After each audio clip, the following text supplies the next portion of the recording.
Rhys Howells, el intercesor, por Norman Grubb. Capítulo 1. Primeros años. Rhys Howells nació el 10 de octubre de 1879, siendo el sexto hijo de una familia de 11. La casita blanqueada donde vivieron está todavía en la vía Llandilo, en el pueblito minero de Brynaman, Gales del Sur. Allí Tomás y Margarita Howells criaron sus 3 niñas y 8 muchachos. Es un milagro que todos pudieran caber en una casa tan pequeña. En los primeros años la lucha fue muy dura. El padre de Rhys tenía un empleo en una fundición y luego estuvo en una mina de carbón.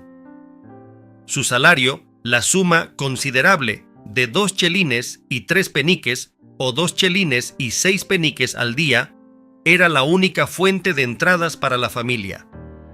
Algunas veces, cuando había huelga, no recibía nada. Tampoco había beneficios o ayuda del gobierno para los desempleados. Años después, abrió una tienda pequeña en el pueblo, en la cual se vendían y reparaban zapatos. Cuando los niños mayores dejaron de estudiar y entraron a trabajar, las cosas marcharon mejor. Pero ellos eran una familia feliz, porque la piedad y el amor tenían la preeminencia en el hogar. El amor de su madre fue una de las impresiones más profundas en la juventud de Rhys, especialmente cuando la observaba cuidar incesantemente a uno de los 3 miembros pequeños de su círculo, quienes más tarde fueron llevados de entre ellos. En cuanto al orgulloso padre, un día un visitante dejó perplejo al joven Rhys cuando, mirando alrededor a todos los niños, le dijo al padre: «¿Cuán rico eres?». Después Rhys preguntó a su padre: «¿Cómo puede él decir que eres rico?». «Bien, ¿por cuánto te podría vender a ti?», respondió el padre. «¿Por 1000 libras? ¿O vendería a John, a David o a Ricardo por 1000 libras cada uno? Así de rico soy». La mayoría de los niños comenzó a trabajar en el molino de estaño de la localidad, que estaba en el fondo del valle, a la salida del pueblo. La única educación que obtenían era en la escuela del valle. Ellos no debían ser empleados antes de tener los 13 años. Pero cuando Rhys tenía solamente 12 y llevaba los alimentos a sus hermanos que trabajaban en el molino, el administrador le preguntó un día si le gustaría trabajar un poco. Su nombre no figuraría en la nómina, pero se le daría un sueldo que sería colocado bajo el nombre de su hermano Moisés. Así que la instrucción escolar de Rhys terminó a los 12 años, y los siguientes 10 años los pasó en el molino, donde se le consideraba como buen trabajador. Su trabajo le exigía 12 horas al día, levantándose a las 6 de la mañana y no regresando a casa hasta casi las 6 de la tarde. Tanto Rhys como sus hermanos sentían la necesidad de obtener más educación y semanalmente asistían a clases nocturnas en la escuela del pueblo. En aquellos días no había tal cosa como una biblioteca en el pueblo. El único centro de lectura era una pequeña venta de periódicos donde por un penique al mes ellos podrían ir a leer el diario o pedir prestado un libro. Usando estos medios fue como 2 de sus hermanos pasaron varios exámenes. John, el mayor, fue a trabajar en la compañía del ferrocarril y Ricardo llegó a ser gerente de una mina. Rhys no se dedicó a ninguna línea específica de estudios, pero dio señales de capacidad para organizar. Cuando la madre daba a los muchachos tareas para hacer, los otros hacían sus trabajos por sí mismos, pero Rhys usualmente se las arreglaba para conseguir más o menos media docena de sus amigos para ayudarle. Y luego solicitaba a su mamá que les diera a todos de comer. Ella debió preguntarse si valía la pena pedirle a Rhys que hiciera una tarea. La generosidad, característica notoria en su madurez, también era visible en su niñez. Él repartía todo lo que tuviera. Uno de sus hermanos cuenta que un cliente vino a la tienda a comprar unos zapatos cuando su padre estaba ausente. El cliente intentó persuadir a este hermano para que le rebajara el precio de 3 chelines y 9 peniques, a 2 chelines y 6 peniques, pero él rehusó.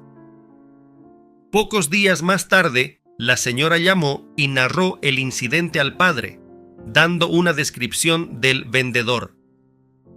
La descripción dada podía ser la de Rhys o la de su hermano, pero al padre no le tomó ni un segundo saber cuál fue. Él sabía que Rhys no lo podía haber rechazado. Rhys desarrolló un físico excelente y tenía interés en el entrenamiento del cuerpo.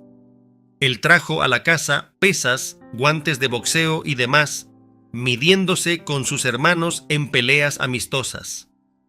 Un apetito saludable acompañaba un cuerpo saludable. Ricardo y Rhys, algunas noches, regresaban tarde de sus varias ocupaciones. Si Ricardo llegaba primero, su madre, que ya estaba arriba, preguntaba: ¿Eres tú, Ricardo? Sírvete un pedazo de torta. Pero si Rhys llegaba antes que Ricardo, su mamá preguntaba: ¿Eres tú, Rhys? Hay una torta sobre la mesa. Déjale un pedazo a Ricardo. Pero lo destacado de los primeros años de la vida de Rhys era la forma como estaba consciente de Dios. Parecía como si una presencia invisible le hubiera amparado desde su nacimiento. Aquel que, como a Pablo, lo separó desde el vientre de su madre y lo llamó por su gracia. Los abuelos de Rhys fueron la influencia más poderosa en este aspecto en sus primeros años. La casa de ellos era otra también blanqueada y pequeñita, llamada Penduin, arriba en la montaña negra, y cruzar el umbral de la puerta de ellos, dijo Rhys años más tarde, era pasar de la tierra al cielo. Ellos se habían convertido en el avivamiento de 1859, y Rhys siempre creía que la bendición de ellos había llegado hasta él. Algo lo atraía en aquel pequeño hogar. Dios era su atmósfera, decía. Le encantaba la caminata desde su casa en el valle de Amán, hacia arriba, atravesando potreros, dejando atrás una por una las casas, hasta que un portón de hierro hacía sumido metálico tras él, estaba afuera, en los espacios silenciosos de las faldas de las montañas. Estas, en los años futuros, fueron a menudo su lugar de cita con Dios. Allí los únicos sonidos que perturbaban la quietud eran la canción de la alondra, el balido ocasional de la oveja y la música de un arroyo bajando la montaña. Por sobre la cumbre fría, el joven Rhys bajaba los 12 kilómetros al otro lado del verde valle galés extendidos ante él, hasta que llegaba a su amada Penduin, encaramada en las empinadas cuestas, donde el páramo daba lugar nuevamente a los jardines y campos.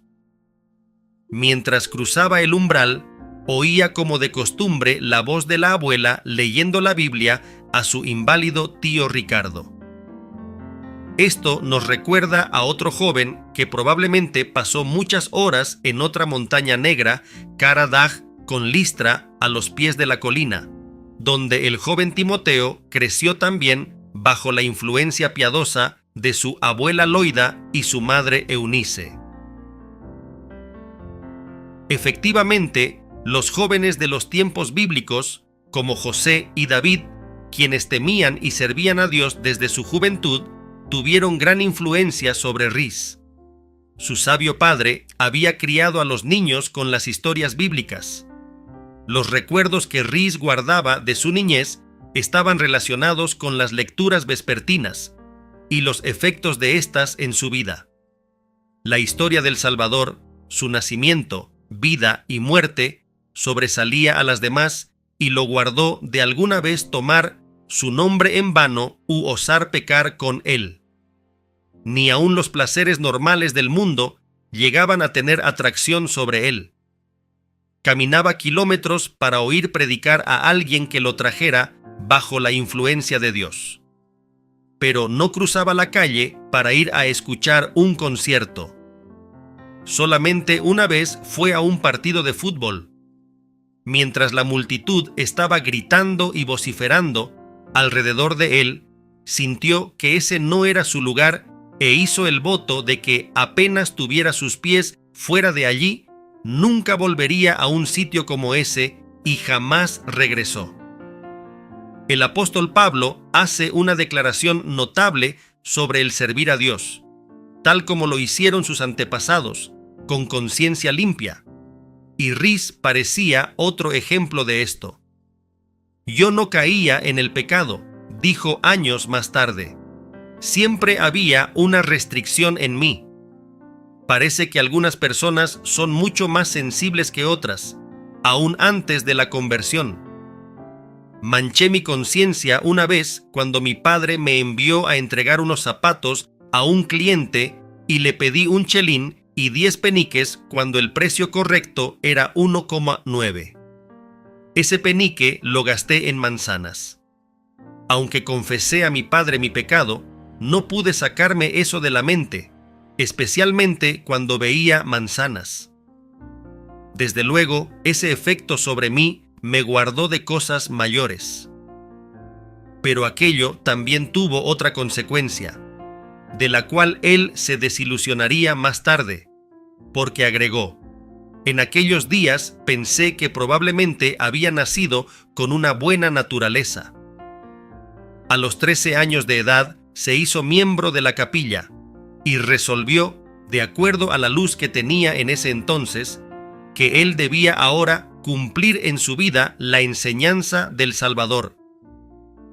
Esta idea se le ocurrió al leer el libro de Sheldon, En sus pasos, solo para darse cuenta más tarde que desde luego no podía hacerlo. El contacto con otros jóvenes del molino no alteró sus gustos.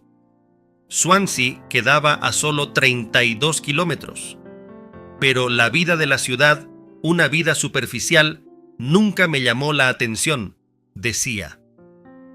No era ninguna prueba para mí el no ir a un teatro. No me gustaban esos lugares. Me sentía bien en las capillas y en reuniones de oración. La naturaleza, las colinas, los valles y los arroyos me atraían.